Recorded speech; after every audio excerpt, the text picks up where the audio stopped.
Monsieur Dam, nous allons corriger l'exercice 2 de la dernière série. Donc, on étudie ici l'éthanol, le déplacement chimique des protons du méthyle et de l'aldéhyde ici.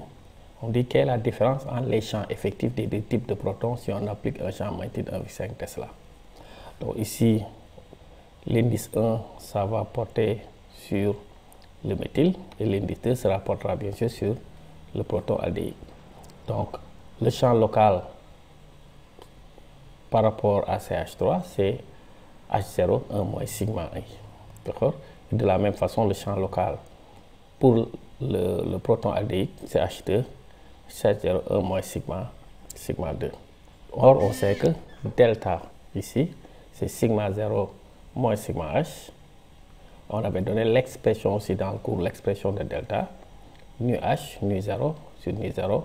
Nu 0 étant la fréquence de résonance de la référence. Donc on avait multiplié bien sûr par 10 puissance 6, puisque les valeurs de delta du déplacement chimique sont extrêmement faibles.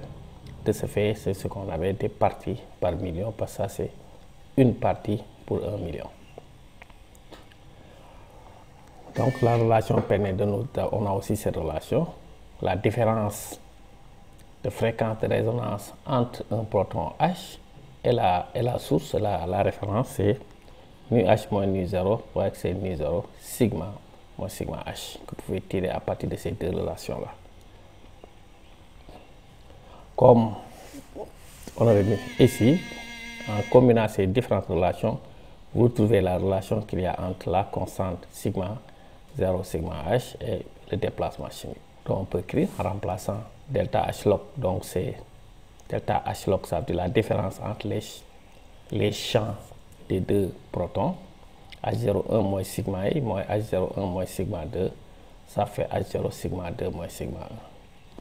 Comme le déplacement chimique c'est sigma 0 moins sigma H, donc en remplaçant ici chaque delta ou bien chaque sigma ici, je peux calculer sigma H par exemple, c'est sigma 1 moins sigma 0, sigma c'est H3 par exemple, c'est sigma delta 1 moins sigma 0, je fais la différence, l'expression de sigma, ça donne en fonction de delta.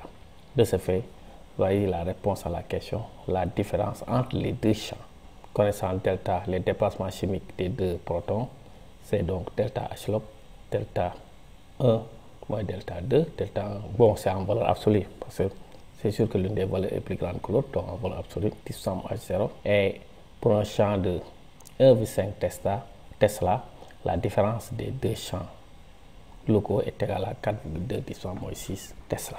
On dit que si la résonance est obtenue à une fréquence de 60 MHz, quelle est en hertz la séparation entre les résonances des protons méthylaldéhyde et donner la durée des pics. Bien sûr, on a delta I, le déplacement chimique c'est nu I moins nu 0 sur nu 0 dépend, on l'a ici. Donc je peux calculer nu I, la fréquence du proton I par rapport à la référence, nu I moins nu 0, c'est nu 0 delta 10 moins 6. Ici c'est la fréquence de résonance de l'appareil. Donc de la même façon, je remplace nu 1 moins nu 0 c'est ceci, nu 2 moins nu 0 c'est ceci. Et lorsque vous faites la différence, vous allez trouver delta 2 moins delta 1, nu 0 10 moins 6. Et en application, pour une fréquence de résonance de 60 MHz, vous avez 132 Hz. Pour l'exercice 3, déplacement chimique et structure. Précisez quel sera l'ordre de déplacement chimique correspondant aux divers signaux des protons du 1 bromopropane. Attribuer les déplacements chimiques aux différents groupes et donner le nombre de pics pour chaque type de proton. Bien sûr, le bromopropane présente 3 pics qui correspondent aux 3 types d'hydrogène que nous avons ici. Les plus déblindés sont bien sûr ceux-ci, CH2 lié au pair, puisque dû au fait de l'effet fortement attracteur de l'atome de brome. Donc, bien sûr, comme ils sont les plus déblindés, ils vont avoir le déplacement chimique le plus fort. Bien sûr, le CH2 ici, vous avez 2 protons adjacents, ce qui fait que le signal est un triplet, donc du fait de la présence d'un groupe CH2 au voisinage. Le groupe CH3 a le plus faible déplacement chimique. Son signal est aussi un triplet. au centre du spectre, bien sûr, au triplet parce qu'il a bien sûr 2 H à côté adjacent. Au centre du spectre, on a les 2 H du groupe CH2 intermédiaires. Ils sont couplés aux 5 atomes voisins, H à 3 à gauche et 2 à droite. Mais la question est de savoir si on peut considérer que les couplages sont les mêmes, c'est-à-dire que les 3 H du groupe méthyle avec les 2 H du groupe CH2, est-ce qu'ils ont à peu près le même type de couplage? En pratique, on peut faire cette approximation parce que souvent les constantes de couplage en protons vicinaux projet d'une chaîne alcaline, c'est à peu près la même chose, ça sort à peu près à l'ordre de 7S, de sorte qu'au centre apparaît bien sûr comme un septuplé. Donc qu'est-ce qu'on a? On a, je ne sais pas si j'ai dessiné, j'ai pas dessiné, c'est pas grave, j'ai pas dessiné, c'est plus fort. On a un triplet, ils ont le plus fort déplacement chimique, donc à l'extrême gauche. Ensuite vous avez le groupe qui a le plus faible déplacement chimique, donc à droite, et au milieu bien sûr vous avez les 2H2. Comparez, attribuer les valeurs de 4 déplacements chimiques suivants en dehors de l'apport des airs. Ça, on l'avait presque fait déjà dans le cours, donc j'aurais pu juste dire voir cours, mais ce qu'on sait, c'est que les groupes attracteurs, comme les halogènes, entraînent généralement un déplacement chimique vers les champs faibles, dépendant ainsi les hydrogènes approximatifs, comme on a vu dans la question précédente. Donc pourquoi? Les électrons créent en effet un effet d'écran entre le noyau et l'hydrogène.